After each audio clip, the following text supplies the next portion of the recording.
Capítulo 3. Manifieste su inteligencia antes de beber la copa. Los partidos políticos de Israel. Antes de comentar acerca de la copa de Cristo, me gustaría hacer un breve comentario en cuanto a la cúpula judía que lo condenó. En su última semana de vida, la inteligencia del maestro fue intensamente probada por los partidos políticos que formaban la cúpula judía: los fariseos, los saduceos y los herodianos. A pesar de la prueba, el maestro de Nazaret hizo callar a todos los intelectuales de Israel. Los fariseos pertenecían a la más influyente de las sectas judías en los tiempos de Cristo. Por ser judíos ortodoxos, el celo por la ley de Moisés los llevaba a una obediencia muy estricta de la ley y sus tradiciones, aunque era solo externa y degenerada. Conocían las Escrituras, Juan 5, 39-40. Ayunaban y oraban, pero tenían una vida superficial, pues se preocupaban más del exterior que del interior. Los fariseos eran los enemigos más agresivos de Jesús. Dictaban órdenes que ellos mismos no lograban cumplir y se consideraban justos ante sus propios ojos. Mateo 23, 1-36. Los escribas en general pertenecían al partido de los fariseos. Eran miembros de una profesión altamente respetada en su época. Reunían a su alrededor discípulos a quienes instruían acerca de las diversas maneras de interpretar las leyes y las tradiciones que estudiaban en forma profesional. También actuaban como abogados, habiéndoles sido confiada la condición de jueces en el Sanedrín. Mateo 23, 6-7. Los saduceos, cuyos miembros provenían principalmente de las clases más ricas y de los sacerdotes, no creían en la resurrección del cuerpo ni en el juicio futuro. Mateo 22-23. Aunque defendían la ley escrita, criticaban las tradiciones orales observadas por los fariseos. Formaban el partido de las familias de los sumos sacerdotes de Jerusalén, con influencia directa en los cultos en el templo, y a menudo colaboraban con los gobernantes romanos. Se oponían a Cristo tan fuertemente como los fariseos. Él los condenó con igual severidad, aunque con menos frecuencia. Mateo 22:9. Los herodianos formaban un partido minoritario en Israel. Eran mal vistos por los demás partidos por estar de acuerdo con el Imperio Romano. El término herodiano viene de Herodes. Herodes el Grande era un rey poderoso y creativo, pero al mismo tiempo un verdugo sanguinario. Fue él quien mandó matar a los niños menores de 2 años, buscando destruir al niño Jesús. Una perturbación del orden social. El maestro revolucionó la forma de pensar y vivir de los hombres que componían la cúpula de Israel, la cual era rígida, radical y moralista. Ellos odiaban a los recaudadores de impuestos y apedreaban a las prostitutas. No se mezclaban con la gente común ni les importaban sus necesidades básicas. No obstante, en medio de esa sociedad surgió un hombre sencillo, pero que poseía una elocuencia rara. Un hombre de apariencia común, pero que encantaba a las multitudes. Un hombre que tenía coraje para decir que era el propio Hijo de Dios, Hijo único del autor de la existencia. Para espanto de los líderes judíos, como si fuera poco, esa herejía hablaba acerca del lenguaje del amor y era amable con los más miserables de Israel. Ese hombre cambió la moral reinante en aquella sociedad milenaria. Llegó a perdonar errores, fallas, pecados. Para los judíos, solamente el Dios Altísimo podía tener tal poder. Surgió entonces un hombre que no tenía miedo de ser asesinado ni ningún recelo en decir lo que pensaba, pues además de acusar de hipocresía la apariencia piadosa de los fariseos, tuvo el coraje de desafiar al gobierno de Roma. Mandó denunciar osadamente al violento Herodes, Antipas, hijo de Herodes el Grande, gobernador de Galilea, aquel que ordenara cortar la cabeza de Juan el Bautista. Lo llamó zorra y dijo, con un atrevimiento sin igual, que no moriría en Galilea, sino que caminaría hoy, mañana y pasado mañana, hasta llegar a Judea, porque no es posible que un profeta muera fuera de Jerusalén. Lucas 13:33. Herodes quería matarlo, pero Jesús no le temía. Solamente quería morir en Jerusalén, no en Galilea. Jesús perturbaba de tal forma a los intelectuales de Israel que provocaba insomnio en casi todos ellos.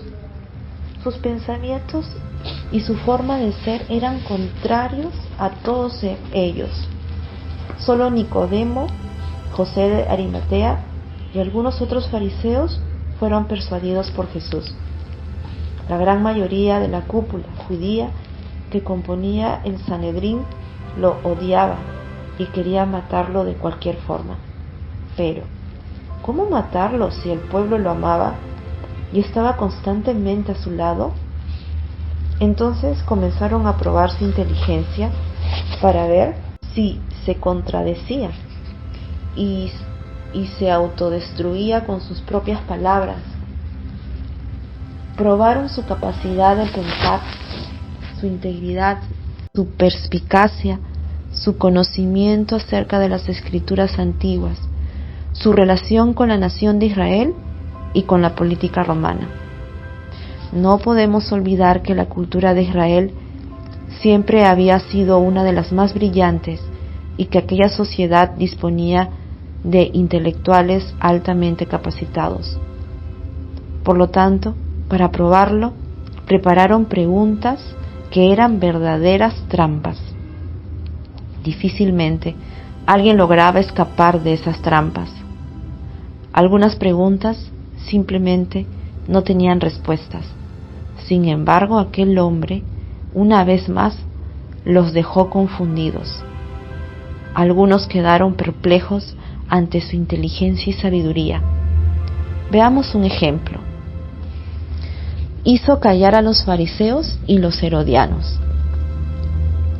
Jesús les causó tanta indignación a sus opositores que produjo algunos fenómenos políticos casi inconcebibles. Hombres de partidos radicalmente opuestos se unieron para destruirlo. Los fariseos mantenían gran disputa contra los herodianos. Sin embargo, por considerar al carpintero de Nazaret una gran amenaza, se unieron buscando establecer una estrategia común para matarlo. Aquel hombre sencillo de Galilea fue considerado una gran amenaza para la nación de Israel, mayor que la que representaba el poderoso imperio romano.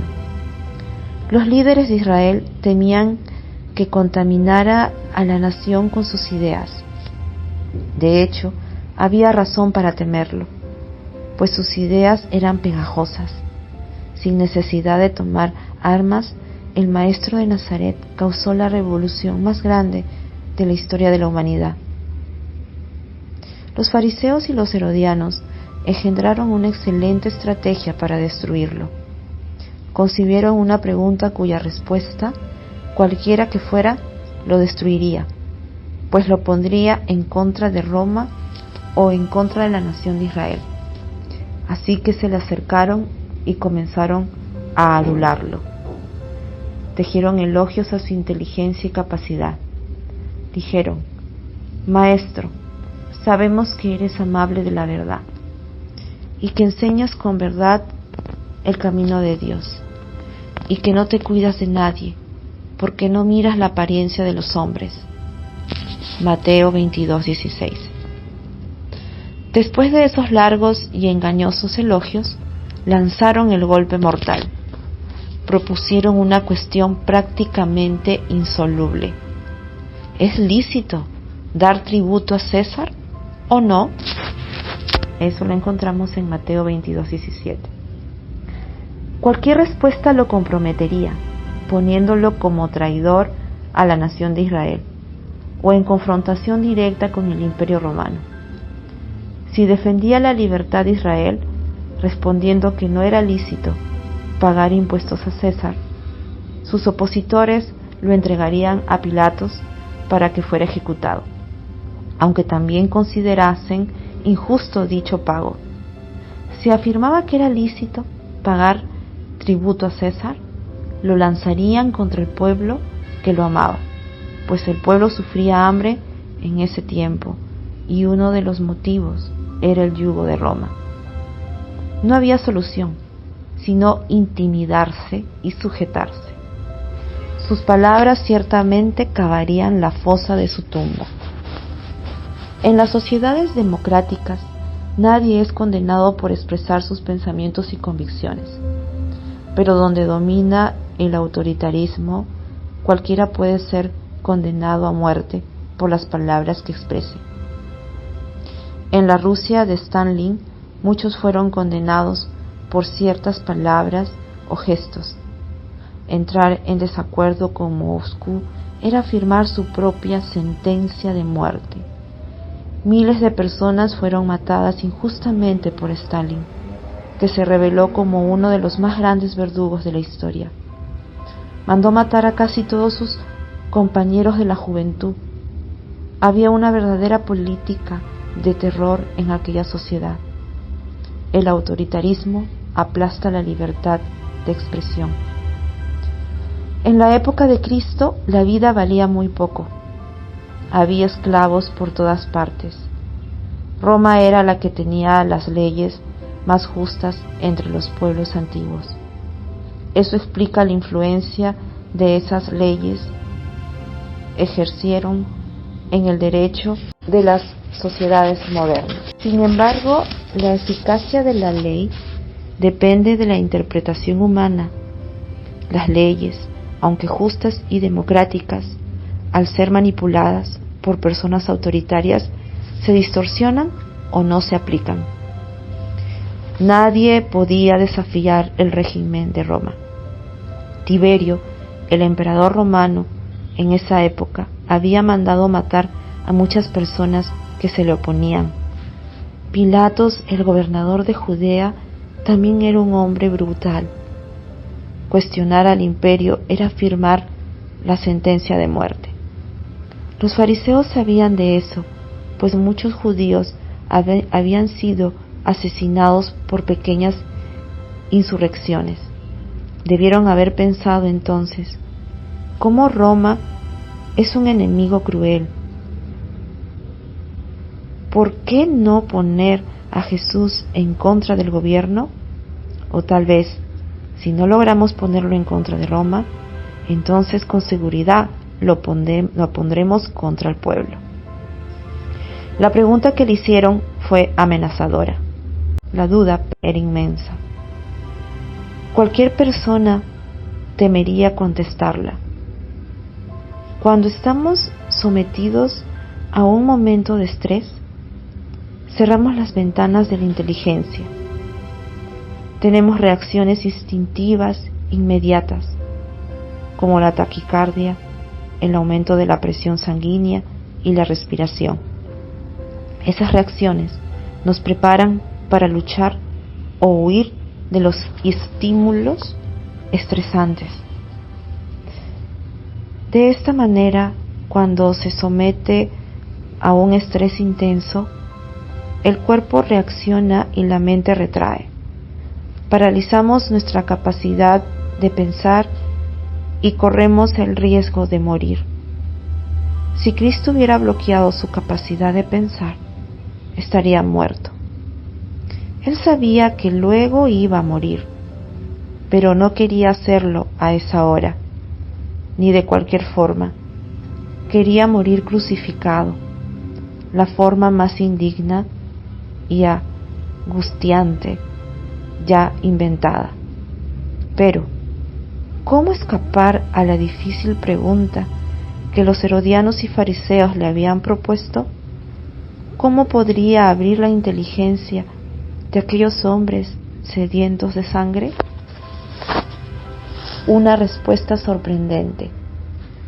Cristo tenía que contestar de una manera que no solo saciase a sus adversarios, sino que sorprendiese sus mentes. Era necesaria una respuesta espectacular para detener el odio de ellos y hacerlos abandonar esa idea de asesinarlo. El maestro poseía una sabiduría extraña. El ambiente amenazador no lo perturbaba. En las situaciones más estresantes, en lugar de bloquear la inteligencia y actuar por instinto, abría los pensamientos y lograba dar respuestas brillantes e inmediatas. Cuando todos pensaban que no tendría otra alternativa que defender a Roma o a Israel, los sorprendió. El maestro pidió que le mostraran una moneda de 1 denario y observó la efigie que tenía grabada.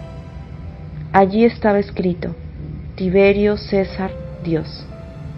Después de mirar la efigie, miró a aquellos hombres y preguntó: ¿de quién es esta imagen? Contestaron: de César. Entonces, para sorpresa de ellos, Jesús afirmó: dad, pues, a César lo que es de César, y a Dios lo que es de Dios. Eso está en Mateo 22, 20 al 21. Tiberio, como emperador romano, quería ser el señor del mundo. Era común usar ambiciones irracionales para poder cegar la capacidad de pensar y actuar de aquellos que se le oponían a fin de que mirasen al mundo de arriba hacia abajo. En la efigie, la imagen grabada en el denario, estaban las intenciones de Tiberio, un simple mortal que quería ser Dios. Cristo, que tenía poderes sobrenaturales y poseía el estatus de Dios para su gente íntima, quería comportarse como un hombre, como el Hijo del Hombre. ¡Qué paradoja! El maestro no se turbó con la ambición de Tiberio expresada en la efigie. Más bien la usó para aturdir a sus opositores. Su respuesta no encajaba con las posibilidades esperadas por los fariseos y herodianos. Los dejó perplejos, quedaron paralizados sin acción. Es difícil escribir las implicaciones de la respuesta de Cristo. Sus interlocutores esperaban oír un sí o un no, si era lícito o no pagar el tributo, pero contestó sí y no. Su respuesta no negó el gobierno humano, tipificado por el Imperio Romano, ni la supervivencia de él por medio del pago de los impuestos, pero tampoco negó la historia de Israel y su búsqueda de Dios.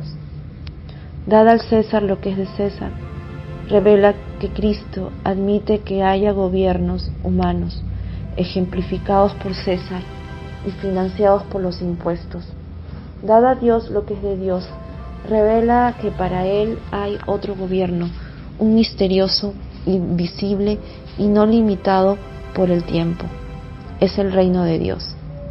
Este se sostiene no con monedas ni dinero de impuestos, sino con aquello que sale de lo íntimo del ser humano, sus intenciones, sus emociones, sus pensamientos y sus actitudes.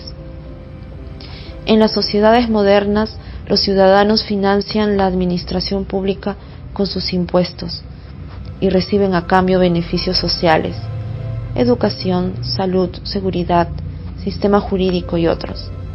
En los estados autoritarios, así como en determinadas sociedades democráticas, ese cambio es frecuentemente insatisfactorio. En el caso de Roma, los impuestos pagados por las naciones dominadas eran para sostener la pesada máquina del imperio. Por lo tanto, muchas naciones financiaban las extravagancias romanas al costo del sudor y del sufrimiento del pueblo. Jesús le dijo a sus enemigos que debían dar a César lo que era de César, pero no dijo cuánto se debía dar a Roma. Y cuando hablaba de César, no se estaba refiriendo solo al imperio romano, sino al gobierno humano. Por medio de esa respuesta corta pero amplia, transfirió la responsabilidad del financiamiento de un gobierno no así, sino a los propios hombres. Al mirar hacia los flagelos de la historia, como el hambre, las enfermedades y las guerras, es difícil no hacer las siguientes preguntas. Si hay un Dios en el universo, ¿por qué parece ser ajeno a las miserias humanas? ¿Por qué no extirpa los dolores e injusticias que hieren a las sociedades? Jesús no negaba la importancia de los gobiernos humanos, ni era ajeno a los sufrimientos sociales. Con todo, para él, esos gobiernos estaban restringidos al tiempo. Él tenía como objetivo principal un gobierno fuera de estas limitaciones temporales, uno eterno. Según su manera de pensar, lo eterno triunfará sobre lo temporal. Una vez triunfe definitivamente, el Creador hará un ajuste de cuentas con cada ser humano, incluyendo a todos los gobernantes, y así reparará toda violencia y toda lágrima vertida. Al leer las biografías de Cristo, comprendemos que, de manera contraria al gobierno humano, que primero cobra los impuestos y después los devuelve en forma de beneficios sociales, el reino de Dios no cobra nada al principio. Primero suple al hombre y mujeres de una serie de cosas: el espectáculo de la vida, el aire para respirar, la tierra para labrar, la mente para pensar y un bello mundo para vivir las emociones. Solo después de haber dado gratuitamente todas esas cosas durante la breve existencia humana, exigirá entonces que el hombre le rinda cuentas de sus actos. Era de esperar que alguien que entregó tanto cobrase a cambio algo como la servidumbre absoluta de los seres creados. Pero, para sorpresa nuestra, Cristo afirmó que la cobranza más grande del Creador era el sentimiento más sublime, el amor. Para él, el amor debe ser el símbolo de la historia de cada persona. Ese maestro era perspicaz. Ninguna exigencia es tan grande ni tan sencilla como el amar. El amor cumple toda justicia y reemplaza todo el código de leyes. Esa fue la historia de su discípulo tardío Pablo, aquel que vivió embriagado de ira. Volvió a escribir su propia historia con la tinta de ese amor. Por eso fue azotado, apedreado, rechazado, abofeteado y hasta considerado como escoria humana por aquellos que un día había odiado. Un reino dentro del ser humano. Jesús era seguro y misterioso. Proclamaba que su Padre era el autor de la existencia, pero en lugar de disfrutar de ese privilegio y sentarse a la mesa con Tiberio y los senadores romanos, prefirió mezclarse con las personas que vivían a las orillas de la sociedad. Según parece, podría haber hecho que todo el mundo, incluso el emperador romano, se postrase a sus pies, con algunos milagros. Pero no anhelaba el trono político, anhelaba el trono que hay dentro de cada persona. Proclamaba en aquellas tierras áridas algo jamás pensado por los intelectuales y religiosos. Afirmaba con convicción que Dios, aunque eterno, invisible y omnipotente, quería establecer su reino en el espíritu humano. ¿No parece raro ese deseo? Aunque haya tanto espacio en el universo para el Todopoderoso reclinar su cabeza, el carpintero de Nazaret busca su morada en el ser humano, aunque éste se encuentre lleno de defectos. Por eso enseñó a orar por la venida de ese reino. Venga tu reino, hágase tu voluntad. Eso lo encontramos en Mateo 6:10. Llegó hasta clamar en voz alta: mas buscad primeramente el reino de Dios y su justicia, y todas estas cosas os serán añadidas. Mateo 6:33. Rompió la cárcel intelectual de las personas rígidas. Los fariseos y los herodianos fueron derrotados con solo una frase. Ellos deseaban con su radicalismo matar a aquel manso hombre. Toda persona que es radical no es capaz de hacer una lectura multifocal de la memoria y sacar información que le permita pensar en otras posibilidades, sino aquellas a las cuales está rígidamente aferrada.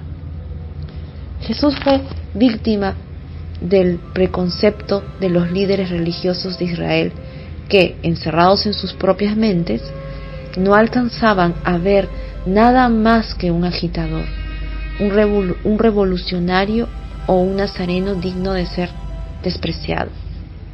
La rigidez es el cáncer del alma. No solo hiere a las demás personas, sino que puede tornarse en la herramienta autodestructiva más cruel. Hasta las personas interiormente bellas son capaces de herirse mucho si son rígidas y estrechas en su forma de enfrentar sus dificultades psíquicas. En psicoterapia, una de las metas más difíciles de alcanzar es romper la rigidez intelectual de los pacientes y conducirlos a abrir las ventanas de sus mentes y renovar sus esperanzas, principalmente si ya vienen de otros tratamientos frustrados. Las personas que creen que su problema no tiene solución crean una barrera imposible de romper dentro de sí mismas. Así, hasta enfermedades tratables como la depresión, el trastorno obsesivo y el síndrome del pánico se hacen resistentes. No importa el tamaño de nuestro problema, sino la forma en que lo vemos y enfrentamos. Necesitamos abrir nuestra inteligencia y ver las personas, los conflictos sociales y las dificultades de la vida sin miedo, de forma franca y multifocal. La esperanza y capacidad de ponernos como aprendices ante la vida son la base fundamental del éxito. El maestro de Nazaret deseaba producir seres libres, siempre dispuestos a aprender y llenos de esperanza. Buscaba quitar los obstáculos de la mente de los que lo rodeaban, tanto sus seguidores como sus opositores. Estaba siempre alzando la bandera de la libertad de las personas y aprovechaba todas las oportunidades para expandir la capacidad de juicio y un listado de posibilidades del pensamiento. Eso lo hacía un maestro inigualable. Cuando provocamos a las personas rígidas, las volvemos más agresivas. Jesús, al contrario, estimulaba con suavidad la inteligencia de ellas y calmaba las aguas de sus emociones. Sabía que sus opositores querían matarlo a proponerles aquella pregunta, pero como alcanzaba a oír lo que las palabras no decían y comprender lo que había tras los bastidores de la inteligencia humana, dio una respuesta franca e inesperada. Su respuesta fue tan intrigante que despejó la mente de sus adversarios, calmándoles la ira. Aquellos hombres caminaban por las avenidas de los antónimos correcto, equivocado, moral, inmoral, feo, bonito. En su mundo solo había dos posibilidades, sí y no. Pero el mundo intelectual del maestro de Nazaret tenía muchas otras posibilidades.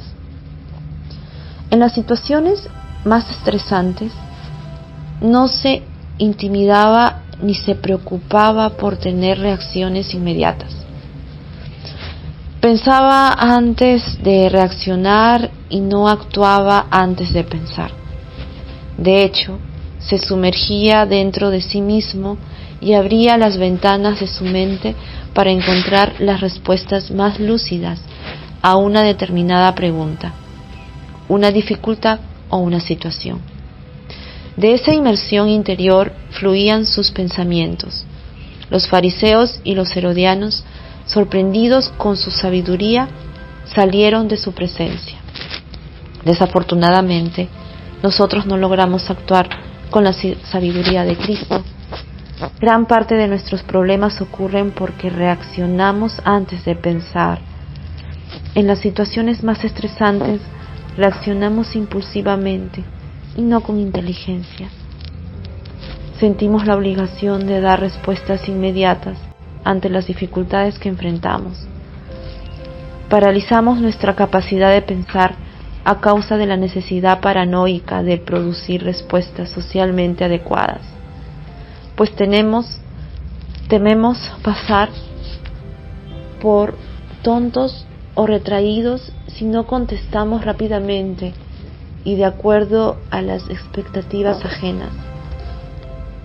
Necesitamos aprender a proteger nuestras emociones cuando seamos ofendidos, agredidos, presionados, intimidados o rechazados.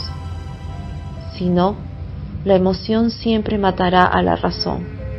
La consecuencia inmediata de esa falta de defensa emocional es reaccionar de forma irracional y con un solo enfoque, no de modo multifocal. Necesitamos abrir las posibilidades de nuestras mentes y pensar en distintas alternativas ante los desafíos de la vida. El maestro, antes de dar cualquier respuesta, honraba su capacidad de pensar y reflexionaba con libertad y conciencia, para después declarar sus brillantes ideas. Solamente alguien que es libre por dentro no es esclavo de las respuestas. Quienes giran alrededor de sus problemas y no aprenden a detenerse para hacer una mirada introspectiva y pensar antes de reaccionar, hacen que los pequeños obstáculos sean imposibles de vencer, que las pequeñas dificultades sean problemas sin solución, que las pequeñas decepciones sean un mar de sufrimiento por no ejercitar el arte de pensar. Vemos una cucaracha como si fuera un dinosaurio. Debemos aprender del maestro, de la escuela de la vida, a ser caminantes dentro de nuestro propio ser y no tener miedo de pensar.